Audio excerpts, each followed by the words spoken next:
विश्व संवाद केंद्र की यह टीम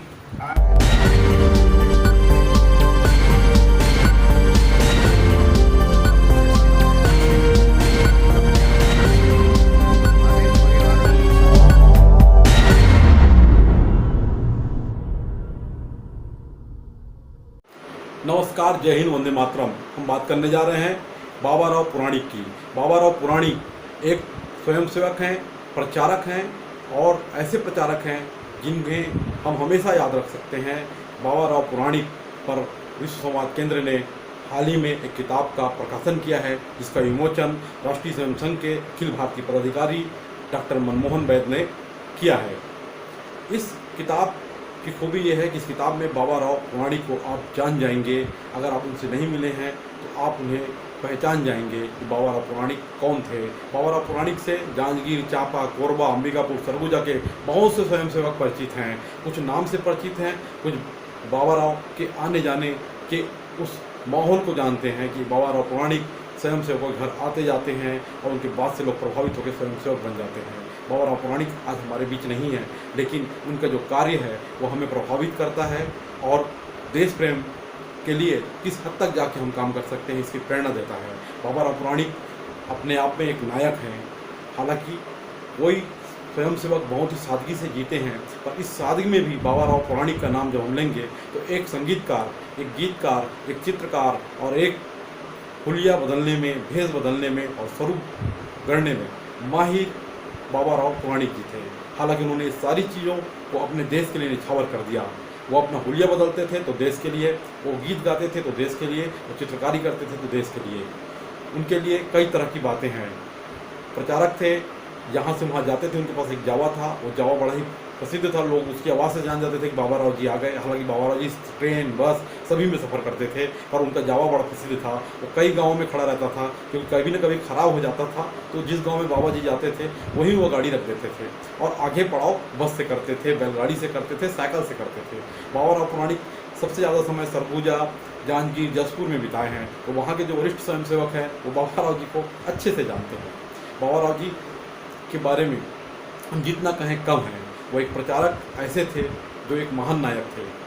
और अंतिम दिनों में 2014 के समय जब राष्ट्रीय स्वयं संघ के लोगों ने राजनांदगांव में उनका सम्मान करना चाहा, तो उन्होंने जब इसकी जानकारी मिली तो उन्होंने कहा बिल्कुल मैं अपना सम्मान नहीं करवाऊंगा, क्योंकि सम्मान से अहंकार पैदा होता है। शायद ही ऐसी सोच किसी की हो कि सम्मान से अहंकार पैदा होता है, कहकर वो अपना सम्मान न कराए, क्योंकि सम्मान की लालसा सबके मन में थोड़ी ना थोड़ी रहती है और हम सब इससे प्रभावित रहते हैं कि हमारा सम्मान हो।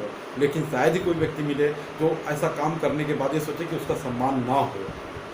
इसलिए बाबा जी के बारे में एक किताब का प्रकाशन किया गया है। इस किताब को राष्ट्रीय स्वयं संघ के कार्यालय जागृति मंडल रायपुर गोविंद नगर से आप प्राप्त कर सकते हैं, विश्व संवाद केंद्र से भी ले सकते हैं और भी तरह के प्रयास से आप संघ कार्यालय से किताब प्राप्त कर सकते हैं।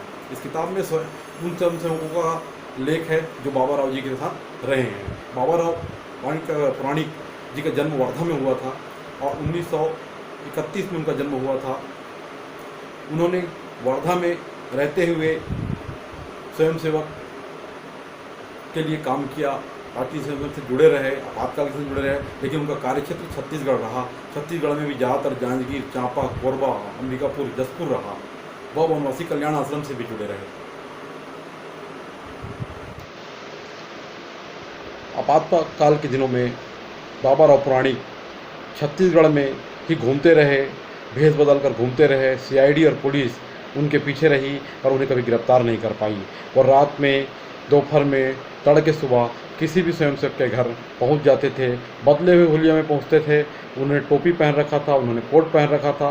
एक प्रचारक से भिन्न उनकी वेशभूषा थी और ये वेशभूषा बदलने की आदत उनके स्वभाव में शामिल थी। वो वेशभूषा कई बार बदलते थे, इसलिए उनके सही रूप को कोई नहीं जानता था।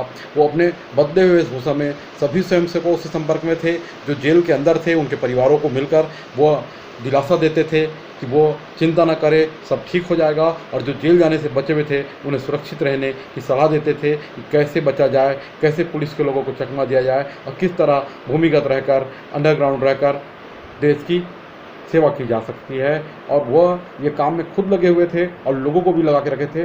बहुत से ऐसे स्वयंसेवक हैं जो गिरफ्तारी से बच गए थे, लेकिन वो बाहर रहकर, अंदर ग्राउंड रहकर, भूमिगत रहकर जेल में रहने वाले स्वयंसेवकों को किसी न किसी रूप से मदद कर रहे थे। भली वो मदद मानसिक सहयोग की क्यों ना हो, मानसिक सपोर्ट भी वो करते थे। साकार रूप थे और उन्होंने सतत भ्रमण से और अपने आचरण से अनेक परिवारों को संघ के साथ जोड़ा, अनेक कार्यकर्ताओं को संघ कार्य के लिए प्रेरित किया, अनेक युवकों को प्रचार करने की प्रेरणा दी। उनका एक प्रधान कार्यक्षेत्र छत्तीसगढ़ रहा है और इसलिए यहाँ के स्वयंसेवकों की भावनाएं उनसे जुड़ी हुई है। इसलिए स्वयंसेवकों को स्मरण करते हुए उनके संस्मरणों का संकलन यहाँ पर एकत्रित किया। यह बहुत अच्छी बात है। नई पीढ़ी को बाबा राव प्रत्यक्ष देखने को नहीं मिलेंगे, लेकिन उनके संस्मरण पढ़कर वे उससे ऊर्जा और प्रेरणा प्राप्त कर सकेंगे, ऐसा मुझे विश्वास है। इसलिए विश्व संवाद केंद्र जिन्होंने ये पुस्तक प्रकाशित किया है,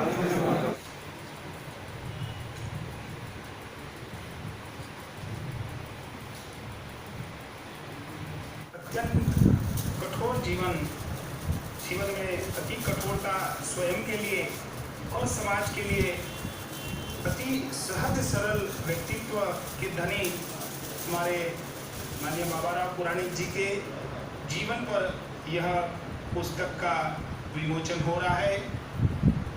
हमारा परम सौभाग्य है माननीय डॉक्टर मनमोहन वैद्य जी, doctor G.R.. Soni ji, doctor Purnendu Saxena ji व विश्व संवाद केंद्र की यह टीम आज बाबा राव जी के जीवन पर यह पुस्तक विमोचन का सुअवसर। हमारे बीच में मंचस्थ महानुभाव डॉक्टर जी.आर. सोनी जी